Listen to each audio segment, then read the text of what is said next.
Good morning. Welcome to Trading Hour. I'm Reema Tendulkar with me as Smera Abdi and Pavitra Parekh. A brand new week of Trading Hour. And as we speak, the benchmark indices are up close to about a third of a percentage point. We've climbed up from the early morning lows. Again, outperforming vis-a-vis the rest of the Asian markets, where the Taiwanese markets, the Hang Seng, the Japanese markets, all of them are under pressure by close to about 1 to 1.5%. We're battling with earnings season as it heats up out here in India, as well as negative cues which have come through from Wall Street. All in all, right now at least, we're holding up pretty well. Bajaj Auto is the big Nifty winner, the top gainer right now, up close to about 2.5%. In fact, a couple of the other auto names like Eicher Motors, Hero MotoCorp, higher in trade. Banks are seriously outperforming. The Nifty Bank is up close to about 1%, led by strength in State Bank of India as well as ICICI Bank. ICICI Bank will be reporting numbers on next Saturday. But in the middle, we'll have numbers coming through from Axis Bank. And HDFC Bank, which reported numbers over the weekend, is also up close to about 0.5%. Hi. Hi, good morning. So it's clearly a lot about the banks, right? We have numbers only from two of them, from HDFC and Federal so far, and both of those have looked very good. We had Federal on Friday and HDFC on Saturday, so both of those have looked very good. Reema mentioned the large cap banks, but if you take a look at some of the smaller ones as well, the likes of IDFC First, Bank of Baroda, all of these are looking extremely strong. In addition to the banking pack, today you have some good gains coming through from the consumer basket as well. So take a look at Tata Consumer, HUL, all of these holding up well. On the downside, you're seeing a little bit of pressure in the metal stocks. So those ones will be up for you. Also, a little soft in trade is Reliance Industries. So we'll watch out to see how that one fares. But considering that we had that huge gap, a big downtick on the SGX Nifty when we started, and there were, we did expect that we would probably see quite a bit of a downtick at the start. This is looking like quite a good trading session so far. Hi girls, morning. So let's get started and tell you all that we have lined up for you today. Key indices are trading with about 0.5% in gains.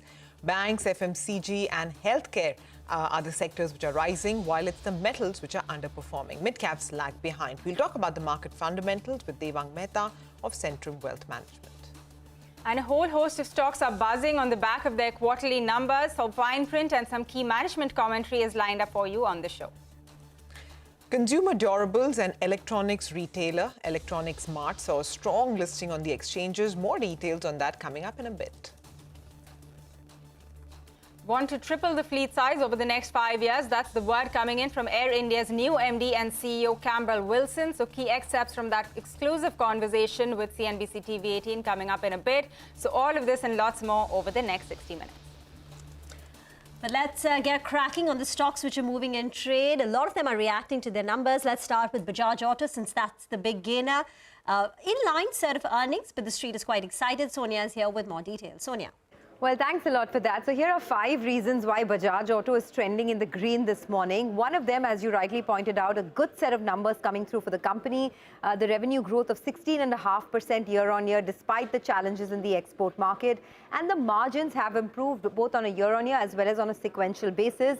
On a year-on-year basis, it's a 130 basis points rise. Now, there are, of course, raw material tailwinds as well as export realizations have been improving, because of which the margins are expected to pick up further. If you look at the trend over the last, 5 or 6 quarters, the margins from 14.6% way back in Q2 of FY22 have seen a gradual rise all the way to 17.2% in the quarter gone by. Now, the company, when we spoke to them, said that the worst for the export retails is now behind them, although there are some challenges still in export markets like Africa as well as Latin America.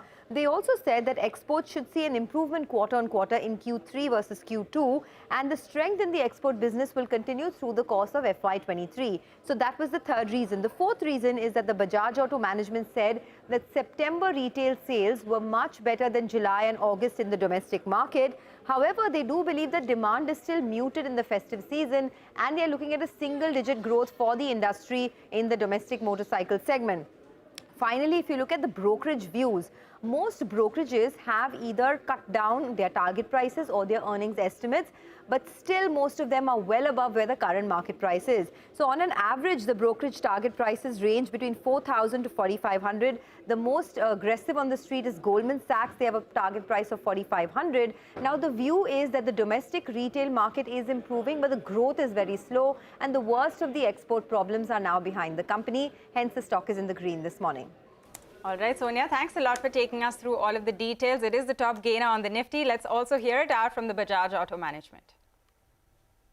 The reason for the export realizations to be better is a combination of two things. Primarily, it's a mix effect because the largest geography of Africa, which is generally the lower priced models which go there, that weight for that reduced. But on the other hand, our sales in our business in LATAM and ASEAN, the penetration or the market share and the mix of our higher end brands like Pulsar and Dominar, that improved. That aspect of the business will continue because we are having very good traction. In fact, all our new models are just about to be shipped, and they're going to be making an entry into LATAM and ASEAN. As you know, quarter two was a record-smashing quarter for us. We have achieved our highest top line and our highest EBITDA in rupees crores ever. Of course, it was aided by pipelining the stocks in the domestic market. But nevertheless, given all the stuff which was going around, it's a very, very delightful performance from our point of view. And going forward, our whole approach is to maintain both the top line and the bottom line and the profitability as we go forward. The demand in domestic is still muted. It is not negative, but it is very marginally positive during the festive. All right, that is the word coming in from the Bajaj Auto management. We have a few more earnings to focus on. So we will be talking about Avenue Supermarts and also Oberoi Realty after that. So I'm going to get to that in just a bit. But first up, let's start off with Avenue Supermarts. This one is losing in trade on the back of its quarterly numbers. So Mangalam is here to take us through the fine print. Mangalam, this looks like quite a miss. It is a miss on the margins for Avenue Supermarts this time around, and that explains why the stock is underperforming in today's trading session. The reason why the margins have missed is because there has been a problem with regards to demand at the lower end of the FMCG spectrum, and that is something that is hurting the consumers. We'll talk about the management commentary in just a bit, but the net profit, if you would just take a look at it as compared to what the street was working with, it is a big beat, and that's primarily because of a 140 crore tax write-back that the company has taken. So as a result of which the tax expense is lower and the net profit is a beat. The revenues, a mild beat on a consolidated basis because the standalone revenues were given by the company in their second quarter update already. You add a little bit of revenue coming in from DMart Ready, which was a mild outperformer as against expectations. An 82% jump in revenues is what we saw out there, has led to the revenues grow above that 10,600 odd crore mark as against expectations of just shy of that 10,600 crore mark.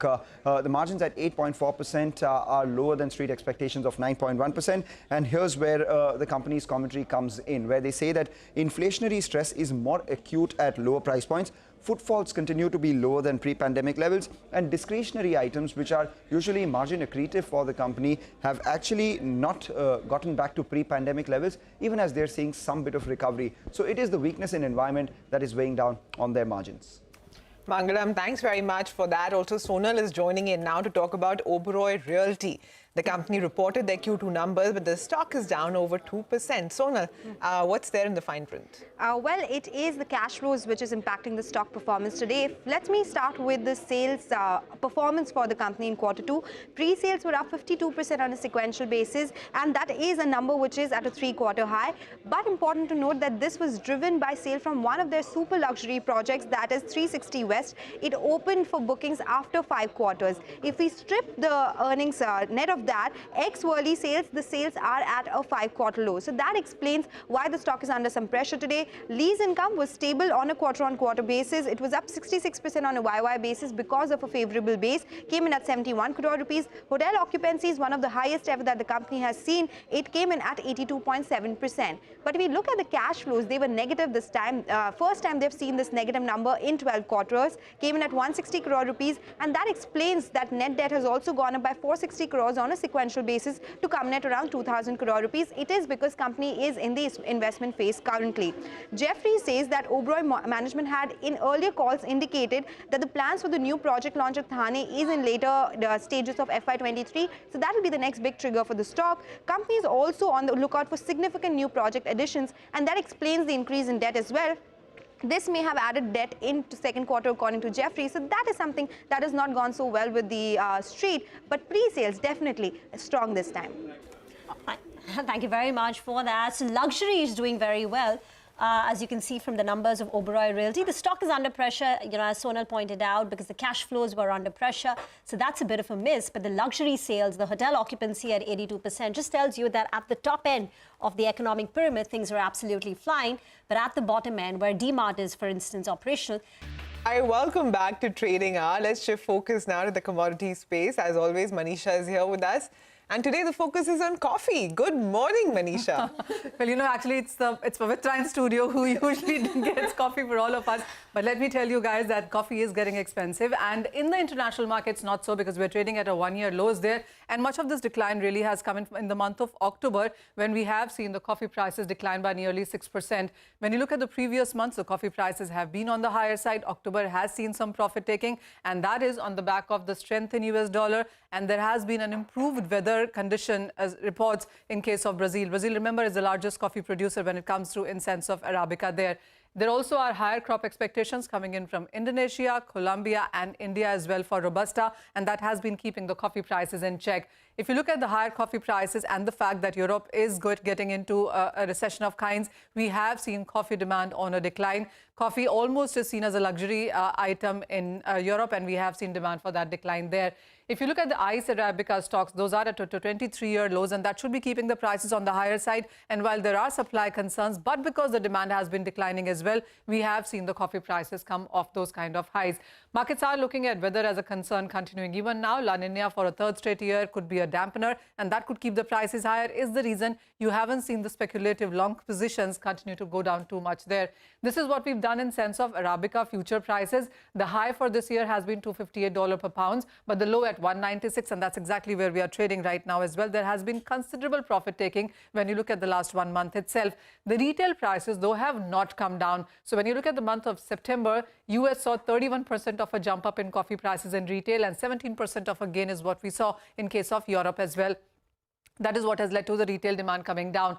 That's about Arabica, which actually accounts for 75% of world coffee production. But Robusta is what many Europeans and especially Asians drink. And India majorly produces Robusta here as well. When you look at the numbers here, the raw berry prices have continued to jump up. Last year was 80 rupees per kg. This time is 106 per kg. So this is what the farmers are getting for the raw berries. And we've seen the raw material prices itself increase. So whether it has been about fertilizers or milk or sugar and coffee, that cup of coffee clearly seems to be getting expensive. This is the coffee consumption in the global markets, where we have seen an uptrend. Markets are anticipating this year as well to show a positive trend. Welcome back. You're still tuned into Trading Hour. The market is holding up just fine. It's a 75-point move that we've seen on the Nifty, and a bunch of this strength really coming through from the banks, which are up over 1% right now. So it's a 400-point move that we're seeing in the banks. In fact, most of the top gainers, barring just a few of the auto names, are all the banks. But let's focus on some smaller stocks as well, which are moving around in trade. BLS International is one of them that is seeing a big up move. Rima, tell us why. Well, Shankar Sharma informed the exchanges on Friday post-market hours that he's acquired 11.5 lakh shares in the company at a price of 275. So the market is reacting to that development, that a smart investor like Shankar Sharma has entered BLS International. Let's just outline a couple of reasons to understand potentially why. One, the stock price has fallen. It's still up 70% on a year-to-date basis, but in the month of May of this year, the stock price was at 378. So he got it a good $100 lower than the peak prices that were there just 6 months ago. Secondly, there has been a very sharp increase in this, quarterly revenues, right? This is a company which is a play on the travel demand because it provides visa services. If you want to travel to Spain, for instance, right? So Spain embassy has outsourced the entire visa processing business for India to, say, BLS International, right? So you will go to a BLS outsource center if you want to get if you want to get your visa to Spain, for instance. So look at the way, the revenues have been. The quarterly revenues of 270 crore are way higher than pre-COVID levels. Look at the growth rates in the last 4 or 5 quarters, right? That Q1 FY22 is, of course, the jump on a very high, on a very low base. But even other than that, in the last 5 quarters, the revenue growth has been at 50% or 75%. Clearly, we know travel is picked up, and this company has been benefiting about that. And despite, these very strong numbers, and as I said, the revenues are 270 crore, and pre-COVID, it was 200 crore of a quarterly run rate. In terms of volumes, the company is still not back to processing 100%. The volumes today are only 70% of their pre-COVID levels. And that's because key markets like China and Russia have been shut down. or the traffic there is low. The FI holding in the stock has also been steadily increasing. The promoter stake remains static at 74.5, but the FI holding has seen a pickup. So there is a lot of interest coming through from smart investors. But that's about BLS International, the stock, which is up 10%. Okay. Also, it's a bumper debut for consumer durable and an electronics retailer, Electronics Mart, that listed at about 50% premium today. Mangalam is standing by with all the details on this new listing. Hi, Mangalam. Good morning. So a bumper debut for Electronics Mart India today, and that's on account of a couple of factors. The first one was there was bumper demand for this IPO as well. The overall subscription for it was close to around 72 times.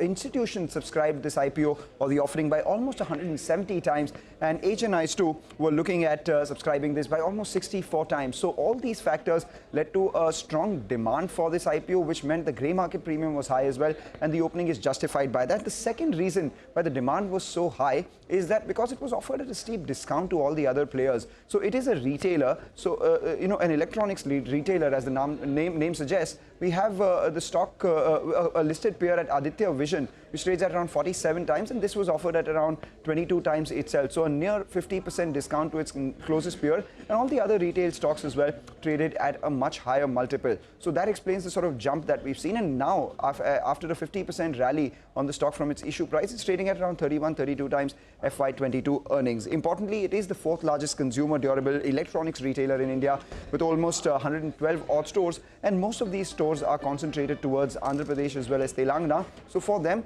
the growth outside of these states would be a big trigger. And the second thing to watch out for would be how they navigate through the competition from large offline players as well as increasingly online players, where a lot of these electronics are being brought. The company's margins have been stable between that 7 to 8% over the last few years, and the revenue growth has also come in at around 1,400 crores for the first quarter. Where do they go from here is something that we'll be monitoring closely. Bumper debut. Thank you very much, Mangalam, for that. By the way, the midcap index is about to break into the green. It opened with a cut of close to about 1%, but since then there has been steady buying, and now the losses just stand at close to about, 30 points on the midcap index? That's about 0.1%. Kush Bora of kushbora.com is with us on the show now to talk about the market technicals. Kush, what have you made of the price action, India's outperformance? But we're still broadly in the range. So what's the trade?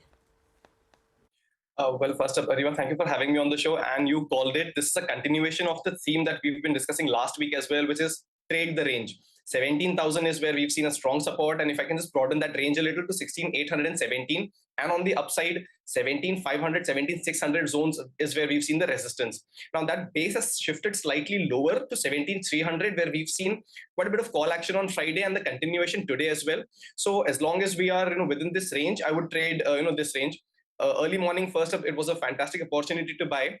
If we move above 17,300, 17,350, I would actually be inclined to short sell with a very strict stop loss at 17,500 for targets of 17,000. There isn't anything in the data, despite the global turmoil, despite the volatility, that is suggesting that we'll break out of this range on an intermediate near-term basis. So that's the range that I would play, 17,000 to 17,500. On the Bank Nifty, a similar trajectory, just that the Bank Nifty is showing a bit more strength. So we'd probably give it some more room. 40,500 is where we'd probably look at shorting if at all it comes to those levels. 38,000 is where I look to buy. For this week, it seems that this is the range, and the markets will probably respect that. In the index, we don't see too much outliers, outlier kind of action happening, because the volatility is also close to 18, suggesting that we could respect this range, as I said, at least for this week. All right, Kush, that is on the index level. Any individual trades that you have for us as well? Sure. In fact, I'll take a cue from something that you were mentioning a while back, which is how the mid cap index is now almost breaking into green. There's a lot of a stock specific action. There's a lot of action in the mid cap space. First pick is Kirloskar Oil. This stock has come to its multi-year level at which is about 280, because it's come to a very crucial resistance zone. It's finding a bit of a pressure, but it's doing fairly well even now after the kind of market action we've seen over the last week or so. This would continue to remain a buy for a target of 325. Here the stop loss will be 270. The other stock is Grasim. This stock has done fairly well, was in consolidation, and now is breaking out of that consolidation zone. And for the last 2 sessions, it's been above its averages fairly comfortably. Here, the immediate target would be 1750, and the stop loss would be 1670. Welcome back. Blue Star is a stock which is on our radar. There is a new Phillip Capital note. Bahishta is here to tell us more on what they had to write about Blue Star. Bahishta? Hi Reema, thanks for that. That's right. Actually, Phillip Capital has released a report on Blue Star, and the brokerage is quite positive on the future prospects of the company. In the unitary products division, the company is looking at increasing their focus on the non-South Indian markets, where more than 70% of its room AC dealers are currently present. The company shall also increase their in-house manufacturing from 60% all the way to 75%, and the company has repositioned itself as a mass premium brand from premium segment without entering into multiple price wars. Now, all of these are expected to lead to a rise in the profitable market share. In the electromechanical products division, there is a strong order book of about 2,700 crores in that range in Q1 of FY23, which is backed by the private capex, which is picking up in the country. Also, to expand its international business, Blue Star has set up a wholly owned subsidiary in the North American market for ACs. And the last segment, in the professional electronics and industrial systems division, Blue Star has changed its business model to becoming a system integrator from merely being a distributor. Now, Phillip Capital expects the Blue Star's revenues CAGR growth at 17% over the next 3 years. And they have a target price of 1,451 rupees, which means an upside of 25%. And the stock is currently trading at 32 times its FY24 earnings. All right, Bahishta, thanks a lot for taking us through all of those details on the Phillip Capital note on Blue Star. But with that, let's also invite our market guest, Devang Mehta, Head Equity Advisory at Centrum Wealth Management, joins us now for that. Devang, good morning and thanks a lot for joining us. This is Pavitra. And, you know, look at it once again, our markets are holding up just fine in spite of the kind of handover that we got from Wall Street. Even currently, you know, the rest of Asia is seeing such deep cuts and our markets are holding up. So my question to you is that do you see this kind of resilience really continuing, you know, even from here? Good morning, Pavitra. Thanks for having me on the show. I think clearly we seem to be right now in the quadrant which is very resilient, and of course, your mind and your heart tells you that you want to use the word called decoupled, but of course we are not decoupled. Welcome back. Well, it was party time in China, right? And we spoke so much about this Congress Party committee, the Communist Party, meeting, which is going to be held in China over the weekend. But after that, we haven't really spoken about what the key takeaways were. And the big question was, will China pivot away from that controversial COVID-0 policy? Well, the opening statement at least seemed to reiterate that they will persist with their dynamic COVID-0 policy. In fact, they hailed it as a big success despite the economic toll that it's had on the economy. Remember, China currently is facing one of its worst times in terms of the economy as well as the government. It's been hit by the property downturn. It's been hit by the COVID-0, which is now running in its third year. And at least in the opening statement from Xi Jinping, there was no clarity on the exit statement. So that was a bit of a disappointment, at least from a market point of view, right? Yeah, and that's what the world was really watching out for, right? The setup for this entire meeting was very interesting because China has seen its slowest growth in decade. We've been talking about this continuously. So this was the whole point where the world was watching if in the face of this slowing growth, will China finally go ahead and decide to reprioritize growth and maybe let go of their zero COVID policy. That has not happened. In fact, this morning, there was news which came through that China has locked down 10 lakh people in one of its iPhone manufacturing hubs. So that is where they have a big iPhone factory and they've gone ahead and locked down 10 lakh people because of a virus flare-up. So it's safe to say that, at least right now, they're not looking at going back on their zero COVID policy. Okay, so the zero COVID policy stays. And another thing that the street was watching out for, is there going to be any stimulus which they provide to the property sector? Because we know real estate sector contributes about 25 to 30% of China's GDP, and it's been hit. It's been hit very hard. There's been a serious downturn over the last, so many quarters, and there was no stimulus which was announced for China's real estate. So that was also an additional disappointment. Yeah, and I guess it's, based on all of these factors that we're seeing the kind of growth estimates come out. We had the IMF last week. Analysts across the board are expecting that China's GDP growth will be maybe at best around 3%. This is for all of FY23, and that would be the lowest that we've seen in 4 decades. In fact, the IMF estimates which came through last week, they said that China will expand by just 3.2%. To put this into context for you, in 2021, we saw an 8.1% growth. So you can see the kind of sharp downtick that the growth estimates are throwing up. Still, if I can just pull up what's happening with the markets across Asia, you'll see what's going on. Hang Seng, of course, for its own reasons, is down 30%. But even across the board, you have seen these cuts come through. China's not the worst, of course. We've also seen, of course, what's going on with the US market. So holding up in that sense, but doesn't seem to be any kind of mood to reverse this policy so far. Well, so I guess in a nutshell, the big meeting which took place in China did not usher in any great new ideas politically or economically. But of course, we will keep our eye firmly on that. With that, it's a wrap on Trading Hour from the entire team. Thank you for watching.